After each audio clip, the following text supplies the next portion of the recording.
Good morning, cadets.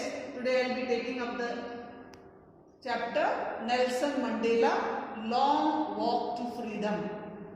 So the chapter speaks about the great freedom fighter of Africa who had a long walk to freedom.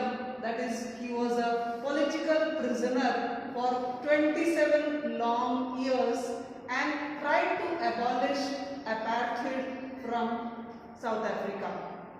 About the author, Nelson Mandela was born in Transkei, South Africa on July 18, 1918. His father was Henry of Tembu tribe. Mandela himself was educated at University College of Fort Hare and University of Witwatersrand, where he studied law. He joined African National Congress in 1944 and was engaged in resistance against ruling National Party's apartheid policies against 1948. He went on trial for treason in 1956 to 1961 and was acquitted in 1961. After banning of ANC in 1960, ANC, you might have understood this, African National Congress. Nelson Mandela argued for setting up of a military wing within the ANC. In June 1961, the ANC executive considered his proposal on the use of violent tactics and agreed that those members who wished to involve themselves in Mandela's campaign would not be stopped from doing so by ANC. During his years in prison, Nelson Mandela's reputation grew steadily. He was widely accepted as the most significant black leader in South Africa and became a potent symbol of resistance as the anti-apartheid movement gathered strength. He consistently refused to compromise his political position to obtain his freedom. This chapter is an extract from Nelson Mandela Long Walk to Freedom. It has been taken from his autobiographical work Long Walk to Freedom, which was published in 1965. In this extract, Mandela describes the inauguration, the celebration of being sworn in as the first black president of an apartheid-free South Africa. It was on 10th May 1994. It also contains a part of his speech that he delivered. Moreover, he remembers the freedom struggle and those who contributed to it. At the same time, he talks about his perception of freedom as a child and as a citizen of a country. Let us look at the things mentioned in the extract. South Africa was freed of apartheid after a constant struggle for over 8 decades, and Nelson Mandela, who had emerged as undisputed leader of the struggle and statesman, who was sworn in as the first black president of the country on 10th May 1994. This occasion is called the inauguration.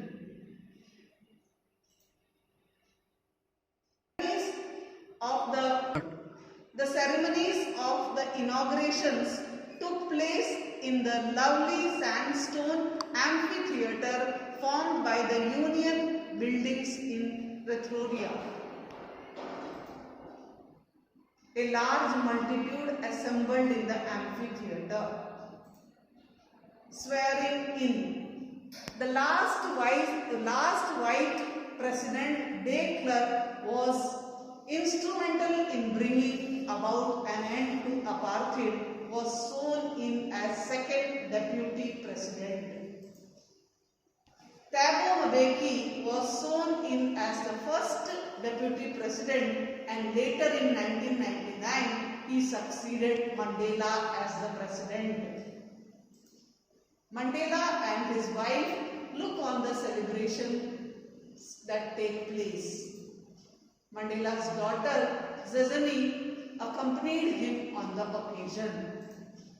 Dignitary visit. Dignitaries and world leaders had been coming to Mandela to pay their respect before the inauguration.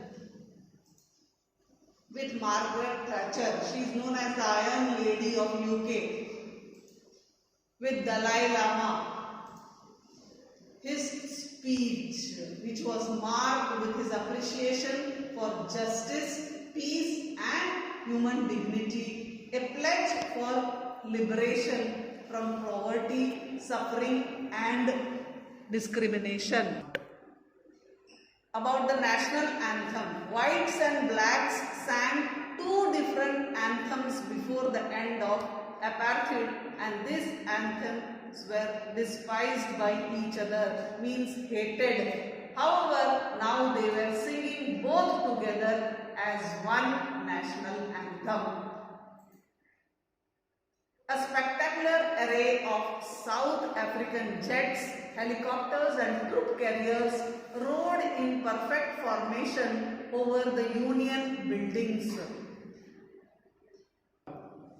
Mandela's philosophy. The philosophy that Mandela drew from experience and carried forward is, perhaps, it requires such depths of operation to create such heights of character. In other words, hardships bring out the better self of a person. Pain and suffering make a man humbler, nobler and make him more empathetic and strategic.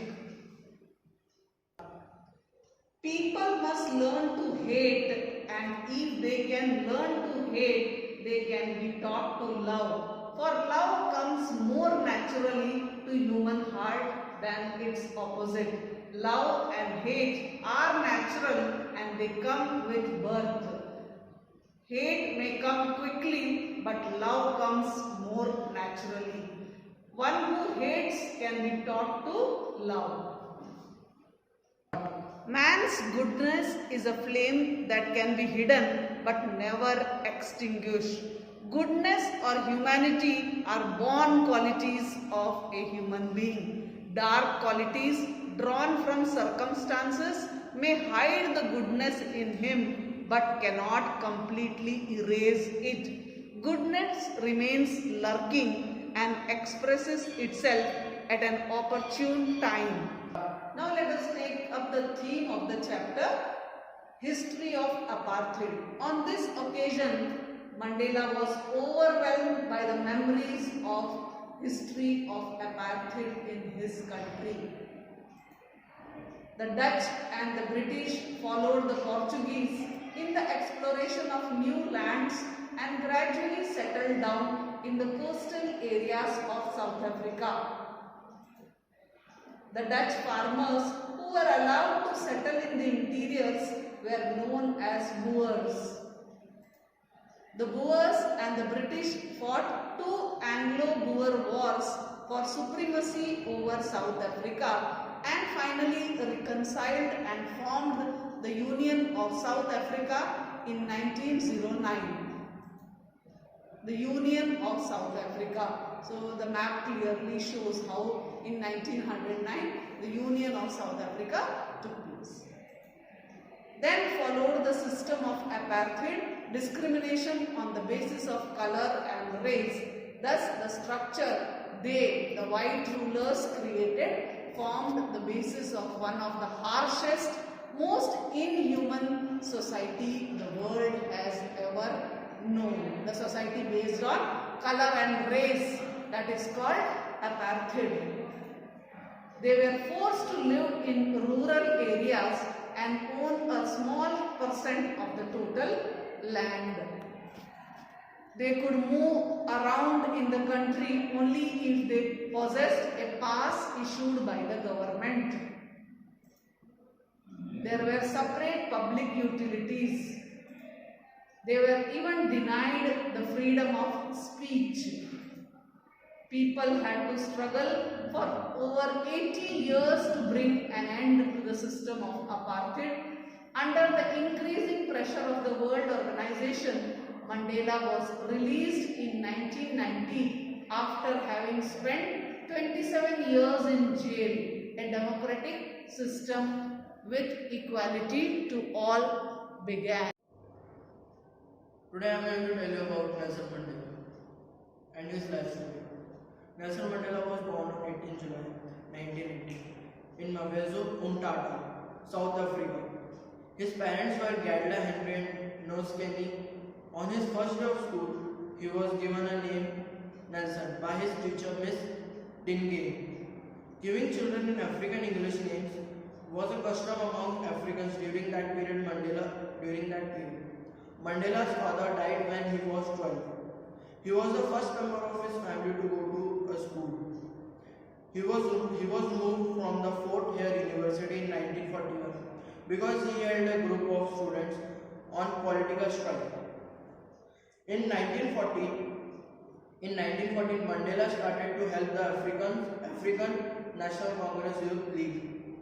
He was soon a high-ranked leader on the group.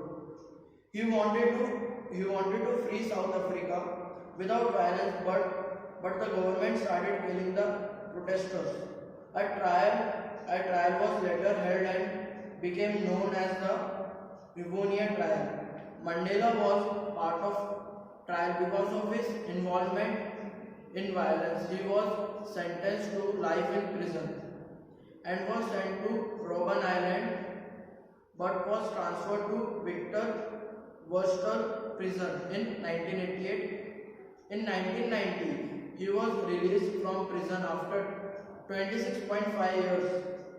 He then received the Nobel Peace Prize in 1993 with former state president of South Africa, Frederick William. Mandela won the general election in April 1994. The event had 4,000 guests, including world leaders from different backgrounds. Mandela was the first black president of South Africa. Mandela died on 5th December 2013 at his home at Johannesburg. He was having lung infection in age of 95. Good morning everyone. Today I, Nikhil Patil, class 10th, roll number 5741, is standing before you to explain the summary of the chapter Nelson Mandela, Long Walk to Freedom. The story describes the moments when Nelson Mandela, the great leader who gifted South Africa with independence against apartheid, was going to become the first black president of South Africa. On the evening of 10th May, Nelson Mandela was pleasantly greeted by dignitaries and world leaders who were coming to pay their respects before the inauguration. After he took pledge to devote himself to the well-being of the Republic, everyone turned their eyes to the sky to look at the spectacular array of the South African jets. Looking at the scenery, Mandela was overwhelmed with a sense of history. When he was born, he thought that he had all the independence, but as he grew up, he came to know that his independence was an illusion. As he grew older, a desire developed inside him to gain freedom for him and his people. He kept his responsibilities as a son, as a brother, as a husband aside and started walking towards the path of freedom. For him, the chains on even a single person were chains on him. He says that a man who takes away another man's freedom is himself locked behind the bars of prejudice and